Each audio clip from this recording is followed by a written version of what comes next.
আমাদের প্রথম স্লাইডে প্রথম টপিক ছিল হিস্ট্রি অফ অটোমোবাইল। অটোমোবাইল পার্টটা শেষ করে আমরা চলে আসছি ক্লাসিফিকেশন অফ অটোমোবাইল, অর্থাৎ গাড়ির কত ধরনের ভাগ করা ক্যাটাগরি আছে, পুরো ক্যাটাগরি নিয়ে আমরা আলোচনা করব। গাড়ির ক্যাটাগরি কেন জানবো? আমরা প্রথম ক্লাসে বলছিলাম যে জব কার্ড বলছিলাম, মনে হয় জব কার্ড। এই জব কার্ডটা আমরা কেন দেই? কাস্টমারের সাথে যাতে আমাদের ডিলটা কমপ্লিট করা হয়। এই জব কার্ডের যে A4 পেজটা থাকে, এই জব কার্ডের A4 পেজে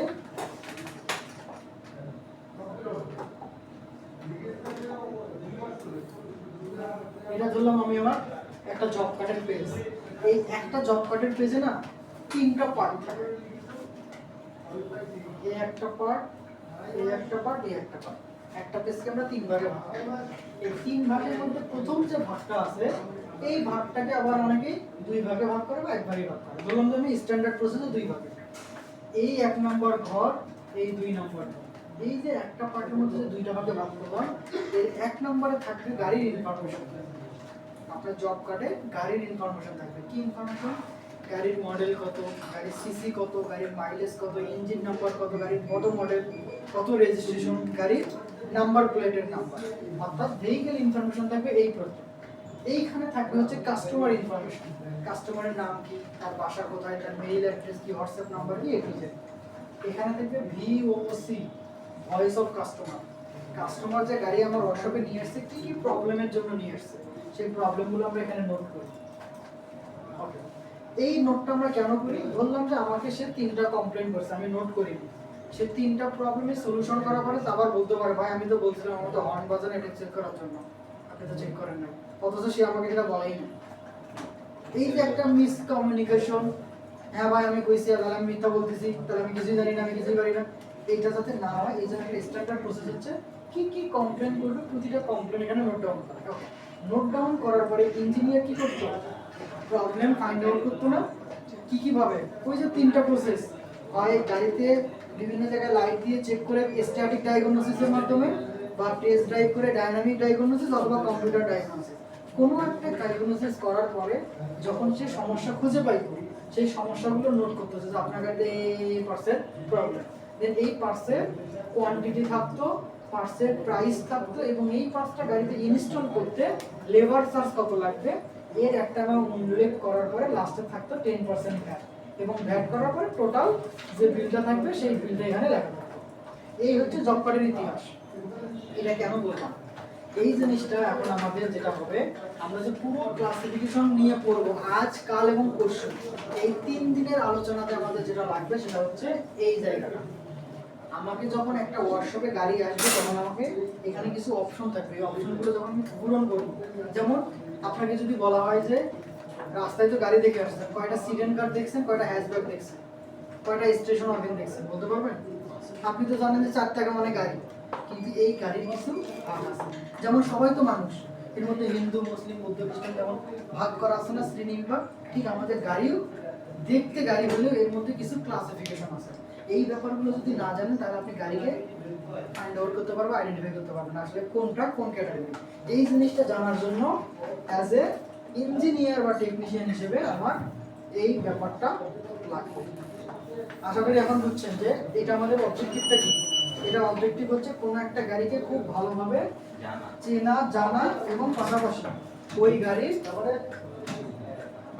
জব কার্ডে ইনফরমেশন লাগার জন্য, জব কার্ডের ইনফরমেশন লাগার জন্য আমার যা যা লাগবে তাই এখানে আছে। তাহলে আমরা প্রথম লিখবো ক্লাসিফিকেশন অফ অটোমোবাইলে বেসড অন পারপাস। পারপাস বলতে কি বুঝতেছি? আমরা যে গাড়িটা কিনবো বা কি উদ্দেশ্যে এটা ব্যবহার করবো। দেখেন অন্য পার্টের লিখবো, এটা সেকেন্ড টপিক শুরু করলাম। এখন আমরা হিস্ট্রি অটোমোবাইলের পরে না কেস না, ওইখান থেকে শুরু করবো, ওইখান থেকে। আর এখানে বাদাবাদি কোনো অপশন নেই, এখন একটা করে সিস্টেম শেষ, একটা করে। তবে চেষ্টা করবেন একটা সিস্টেম বা একটা টপিক থেকে আরেকটা টপিক গেলে মাঝখানে একটা পেজ ফাঁকা রাখা, যাতে আপনি স্টেপটা বুঝতে পারেন যে হ্যাঁ এটা তাহলে একটা স্টেপ, এটা বাস সেকেন্ড স্টেপ শুরু করবো। এটা নিজে জানার জন্য বেসড অন পারপাস। আমাদের রাস্তাঘাটে পুলিশের গাড়ি থাকে, অ্যাম্বুলেন্স থাকে, ফায়ার সার্ভিসের গাড়ি থাকে, রেন্টে গাড়ি থাকে, বাস ট্রাক থাকে, তো এগুলো হচ্ছে এক একটা পারপাসে এক একটা গাড়ি ব্যবহার করা হয়। সবই তো গাড়ি কিন্তু ভাগ করা আছে একটু। উদ্দেশ্যের উপর ভিত্তি করে গাড়ি মূলত 5 ধরনের। এখানে আরেকটা স্লাইডগুলো শুরু করার আগে যদি একটু বলি, আমাদের স্লাইডগুলো নরমালি বাংলাদেশের বেসমেন্টে তৈরি করা হয়েছে। বাংলাদেশে যে ধরনের গাড়ি চলে এবং যে ক্যারেক্টারের গাড়ি চলে এই ক্যারেক্টারগুলোর উপর ভিত্তি করে কিন্তু আমরা একটু লেখার দরকার নেই, এই জন্য কিন্তু আমরা স্লাইডগুলো চেষ্টা করছি। এবং আপনারা চেষ্টা করবেন যে যে যে দেশে যাবেন, সাপোজ কেউ ইতালি যাবেন, তারা বাসায় গিয়ে একটু সেলফ স্টাডি করবেন যে ক্লাসিফিকেশন অটোমোবাইলের বেসড অন পারপাস ইতালিতে কি কি ধরনের গাড়ি চলে। হয়তো এগুলোর সাথে আরো দুই একটা অ্যাড হবে, অথবা এর মধ্যে দুইটা বাজে আরো দুইটা অ্যাড হবে। তো চেষ্টা করবেন যে দেশে যাবেন সেই দেশের এনভায়রনমেন্টের ক্লাসিফিকেশনে কি কি গাড়ি আছে এগুলো একটু চেনা জানা করা। আমাদের কিন্তু স্লাইডগুলো আমরা বাংলাদেশের প্রেক্ষিতে তৈরি করছি। আপনি হয়তো এই ধরনের বাইরে আরো দুই একটা গাড়ি পাইতেও পারেন, যেটা আমাদের বাংলাদেশে নাই কিন্তু আপনার ওই দেশে এটা থাকতে পারে, এই জন্য ক্লিয়ার করে নিলাম।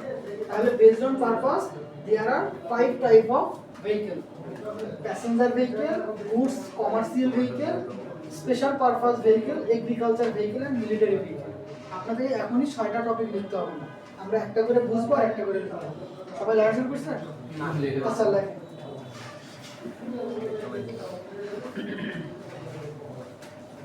যারা শুরু করেননি তারা থাকেন, যারা শুরু করেছেন তারা 5টা শেষ করেন, করে নেই স্যার।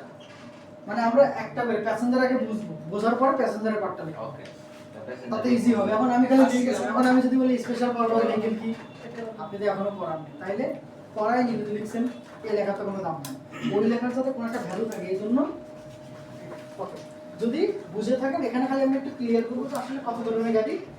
একটাকে বলতেছি প্যাসেঞ্জার, প্যাসেঞ্জার বলতে কিছু একটা হবে গুডস বা commercial, special, agriculture and military. আমরা যদি একটু আলোচনা করি প্যাসেঞ্জার ভেহিকল আমি কোনগুলোকে বলবো, এটা কিন্তু আবারও বলছি পারপাসের উপর ভিত্তি করে, অর্থাৎ আমি যে গাড়িটা ব্যবহার করলে কি উদ্দেশ্যে ব্যবহার করছি। This automobile are designed primarily to carry passenger from the place to another place. একটা গাড়িকে এক জায়গা থেকে আরেক জায়গায় যখন যাত্রী পরিবহনের জন্য আমরা ব্যবহার করতেছি, এবং সেই যাত্রী কি হিউজ পরিমাণে না কিন্তু স্পেশাল কয়েকজন 4 থেকে 5 জন এই ধরনের ছোট যে গাড়িগুলো আমাদের রাস্তাঘাটে চলতেছে সেগুলোকে আমরা বলতেছি প্যাসেঞ্জার ভেহিকল। তাহলে এক্সজিও, প্রিমিয়াম, করোলা, হাইব্রিড এগুলো কি ধরনের গাড়ি? সব প্যাসেঞ্জার ভেহিকল। তার মানে আপনি আপনার পার্সোনাল পারপাসে যে গাড়িগুলো ইউজ করতেছেন এটাকে আমরা বলছি প্যাসেঞ্জার। কারণ কথা স্যার আমি তো উবারে বাসে এখনো আসিনি, এর মধ্যে কি আমরা বাস পাচ্ছি? আমরা এখানে সত্য এক জায়গা থেকে আরেক জায়গায় নিয়ে যাবে, তার মানে বাসও নিয়ে যাবে, কিন্তু এখানকার সত্য হচ্ছে গুটি কয়েক, 4 জন, 5 জন, 10 জন, 15 জন পর্যন্ত যাবে, এর বেশি না। তাহলে এই ধরনের যদি হয় এটাকে আমরা বলতেছি প্যাসেঞ্জার ভেহিকল। কার, মিনি বাস, ভ্যান, এসইউভি এবং মাইক্রো। মিনি বাস কেন বলছে? ওই যে নিশানের ছোট গাড়িগুলো আছে না, স্টাফ বাস আর কি, এটাও কিন্তু আমাদের কোস্টার, এগুলো কিন্তু আমাদের প্যাসেঞ্জার ভেহিকলের মধ্যে। তাহলে প্যাসেঞ্জার ভেহিকল কি গুটি কয়েক লোক এক জায়গা থেকে আরেক জায়গায় যাবে, এই ধরনের পারপাসে যে গাড়িগুলো আমরা ইউজ করতেছি এটাকে আমরা বলছি প্যাসেঞ্জার ভেহিকল। এখন একটু লিখতে পারেন, আমি যা বুঝাইলাম এর উপর ভিত্তি করে আপনি যেটা লিখলে আপনি বুঝবেন।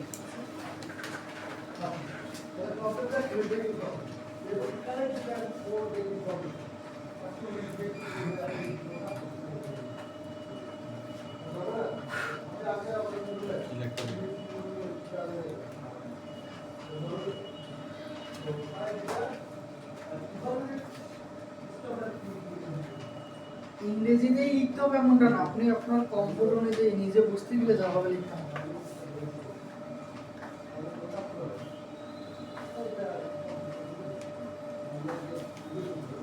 তাহলে যে সকল গাড়ি আমরা পার্সোনাল ইউজের জন্য ব্যবহার করি সেগুলো হচ্ছে প্যাসেঞ্জার। এখন আমার গাড়ি না, আমি উবারে চলে একটা এক্সজিও গাড়ি চলে আসছে, এটাকে আমি কি কমার্শিয়াল ধরবো নাকি প্যাসেঞ্জার ধরবো? এটা আপনি যদিও কমার্শিয়াল পারপাসে যাচ্ছেন কিন্তু এটা প্যাসেঞ্জার ক্যাটাগরি, বুঝছেন? যেসব গাড়ি নিজের পার্সোনাল ইউজ এইটাই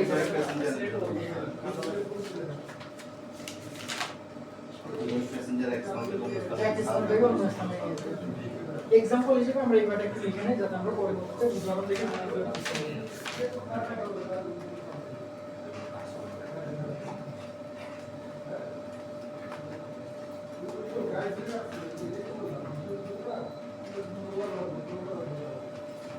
স্লাইডগুলো নতুন, আমি তাদের দিয়ে প্রথম ক্লাস করছি। এর আগে ওরা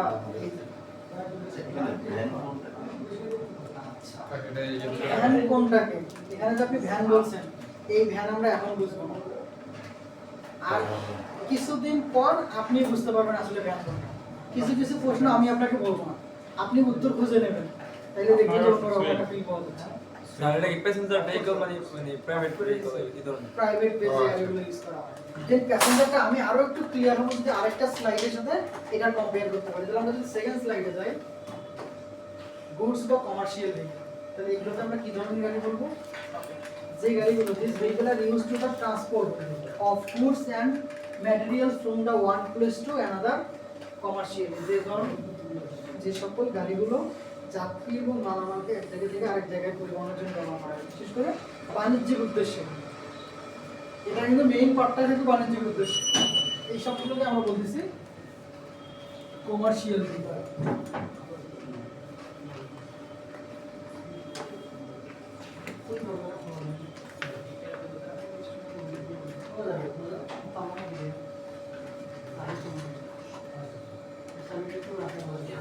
গাড়ি মানুষ বা পণ্য উদ্দেশ্য হচ্ছে ট্রান্সপোর্ট এবং কমার্শিয়াল পারপাস।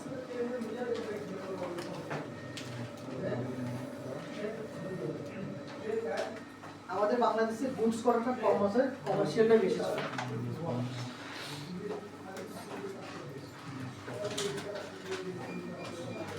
যদিও এই স্লাইডে যা যা আছে এগুলো আমরা চিনি, কিন্তু এগুলো সিকোয়েন্স অনুযায়ী, ইঞ্জিনিয়ারিং নাম অনুযায়ী যে ক্যাটাগরিতে ভাগ করার ব্যাপারটা আমরা যেহেতু জানি না, এই জন্যই মূলত এই স্লাইডগুলো দেখো।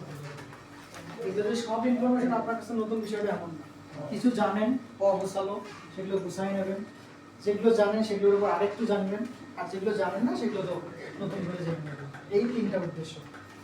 তাহলে এই ধরনের গাড়িগুলোকে আমরা বলতেছি গুডস বা কমার্শিয়াল ভেহিকল। তাহলে প্যাসেঞ্জার আর কমার্শিয়ালের মধ্যে যদি আমি তুলনা করি, প্যাসেঞ্জার হচ্ছে গুটি কয়েক লোক এবং পার্সোনাল কাজের জন্য, আর কমার্শিয়াল হচ্ছে বিজনেস পারপাসে, যেমন বাস, ট্রাক, এই ধরনের গাড়ি। ব্যবসার উদ্দেশ্যটা থাকতে হবে।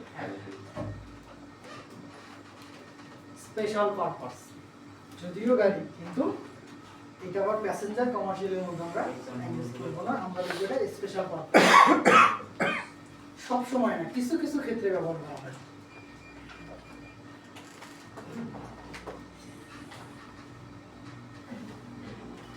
এসি বন্ধ, শব্দ হয়।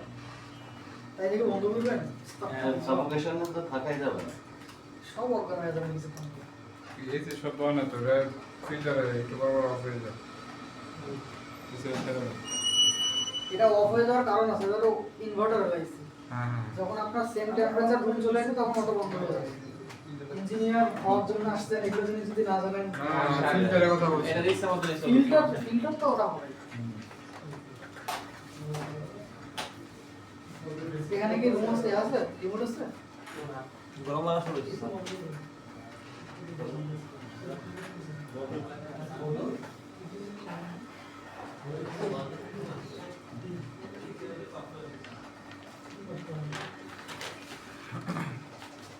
কখন নাকি দেখছিল যে সকল গাড়ি আমরা আমাদের নিজস্ব ব্যবহারের জন্য ব্যবহার করতে চাই। লিখছেন এটা? একটু লিখতে হবে কিন্তু।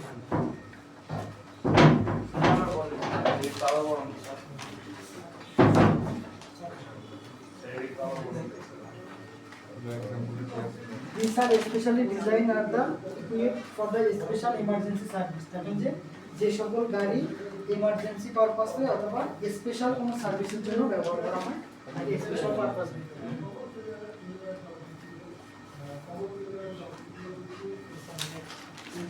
ইমার্জেন্সি কোনো অথবা স্পেশাল পারপাসে।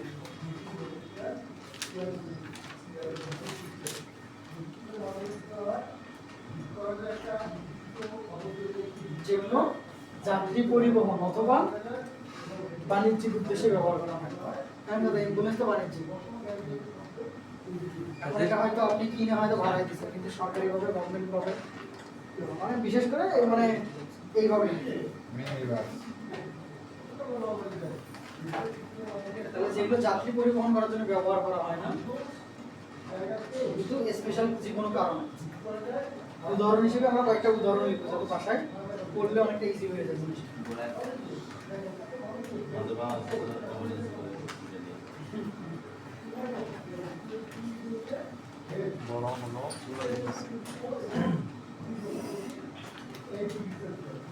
লিখছেন? চাই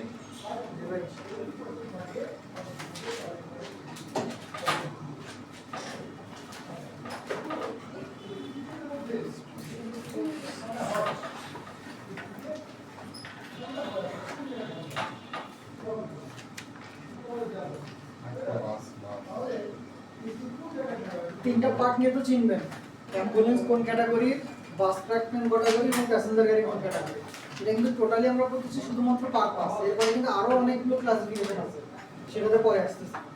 এবং যদি আমরা 3 নম্বরে চলে যাই, এগ্রিকালচার, এটাও গাড়ি, কিন্তু এটা ওই স্পেশাল পারপাসে ব্যবহার করা হয় না, বা যাত্রী মালামালকে পরিবহন করার জন্য, এটা শুধুমাত্র agriculture sector, farming, cultivation and agriculture operation, যেগুলো কৃষি কাজের জন্য ব্যবহার করা হয় তাদেরকে বলা হয় এগ্রিকালচার অপারেশন।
এইটা বুঝে থেকে আমাদের লাস্ট স্লাইড, মিলিটারি ভেহিকেল, শুধু পয়েন্টটা লেখেন, ডিটেইলস লেখা হবে না, এটা আমরা স্পেশাল অপারেশনের জন্য যে গাড়িগুলো ব্যবহার করা হয়। এখন ফেসবুক খুলে এই ধরনের গাড়ি দেখতে পাবেন, ভালো চলতেছে তো।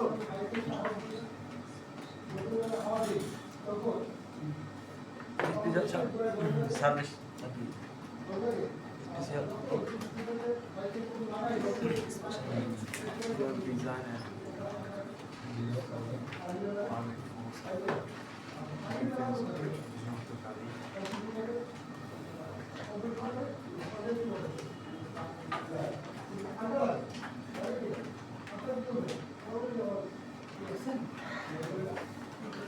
লিখতে পারেন যে সকল গাড়ি বিভিন্ন বাহিনী স্পেশাল অপারেশনের জন্য ব্যবহার করে তাকে মিলিটারি ভেহিকেল বলে।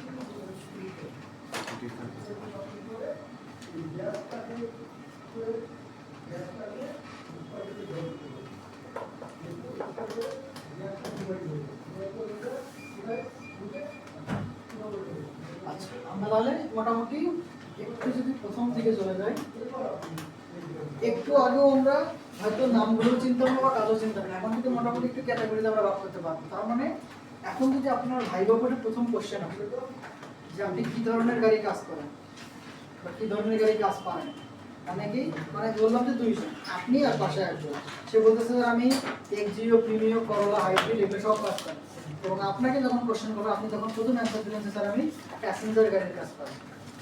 এবার বলবো প্যাসেঞ্জার গাড়ি কি কি মডেলের কাজ করে বা কি কি ব্র্যান্ডের কাজ করেন, তখন আপনি আপনার কথা অনুযায়ী আগাবেন। দুটার কিন্তু সেম উত্তর, কিন্তু একটা সিকোয়েন্স অনুযায়ী একটা কিন্তু সিকোয়েন্স ছিল না।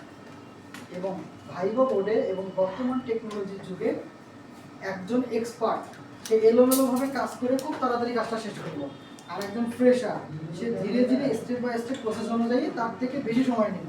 দুইটার মধ্যে যদি কম্পেয়ার করা হয় অবশ্যই যে ফ্রেশার এবং সিকোয়েন্স অনুযায়ী কাজ করছে তারটাই বেশি গ্রান্টেড। ধরলাম আজ থেকে 15 বছর এক্সপায়ার, ওই ইঞ্জিনের ড্রেন নাট খুলতে গিয়ে হাতে কাদা, মোবিল, ড্রাইভ মানে কি বলে রেঞ্জ দিয়ে খুলতেছে, এইটা একটা। আরেকটা হচ্ছে আপনার সময় লাগতেছে কিন্তু হাতে হ্যান্ড গ্লোভস আছে, মাথায় হেলমেট আছে, কারণ গাড়ি যেহেতু উঠছে আপনার পার্সোনাল প্রোটেকশন লাগবে এবং আপনার অ্যাপ্রন পরা আছে, এই অবস্থায় আপনি খুলতেছেন, অবশ্যই আপনার সময় লাগলেও গ্রান্টেড আপনারটাই হবে। এখন আপনার সিকোয়েন্স অনুযায়ী রাখতে হবে। তাহলে আমরা যদি এখন বলি আমাদের প্রথম অপশন, যদি গাড়ি নিয়ে কোনো কথাবার্তা হয়, হয় প্যাসেঞ্জার অথবা কমার্শিয়াল, যেহেতু আমরা এদিকে নর্মালি যাবো না, প্যাসেঞ্জার কমার্শিয়াল, এরপর প্যাসেঞ্জার কমার্শিয়াল নিয়ে আপনার আলাদা আলাদা হয়েছে। এখন কথা এই দুটো আমরা কেন চিনবো, এখান থেকে বের হয়ে আপনি এমন একটা কোম্পানিতে গেলেন যেখানে প্যাসেঞ্জারের কাজ করা হয় কমার্শিয়াল, যেমন উদাহরণ হিসেবে আকিজ মডেল, আকিজের কিছু কিন্তু বাস ট্রাক আছে, আবার কিছু কিন্তু প্রাইভেট গাড়ি আছে।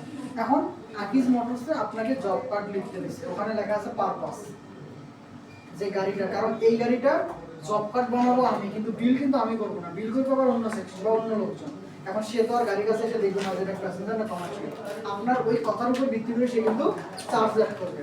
তার মানে অবশ্যই আপনার ওই জায়গাটা ফিল আপ করতে হবে। এখন ওখানে যদি আপনি লেখেন টয়োটা এফজিও, চলবে না, ওখানে লিখতে হবে হয় কমার্শিয়াল অথবা প্যাসেঞ্জার। এরপর কমার্শিয়াল প্যাসেঞ্জারের পরে একটু নিচে এসে দেখবেন যে ব্র্যান্ড বা মডেল লেখা আছে, তখন আপনাকে ওই ব্র্যান্ড বা মডেল লিখতে হবে। তাহলে এই হিসাবগুলো আপনি চিনবেন এবং নিজেকে আপনি সামনে দিকে Yes. যে জব কার্ড আমরা একটা ডিপ্লোমা স্টুডেন্টও লিখতে পারি না, কারণ ডিপ্লোমা স্টুডেন্ট হয় পড়ছে কিন্তু ওকে বলবেন ইনস্ট্যান্ট আউট হয়ে যাবে। এইটা যদি আপনি বুঝে থাকেন, এবার আমরা সেকেন্ড স্লাইডে চলে যাব।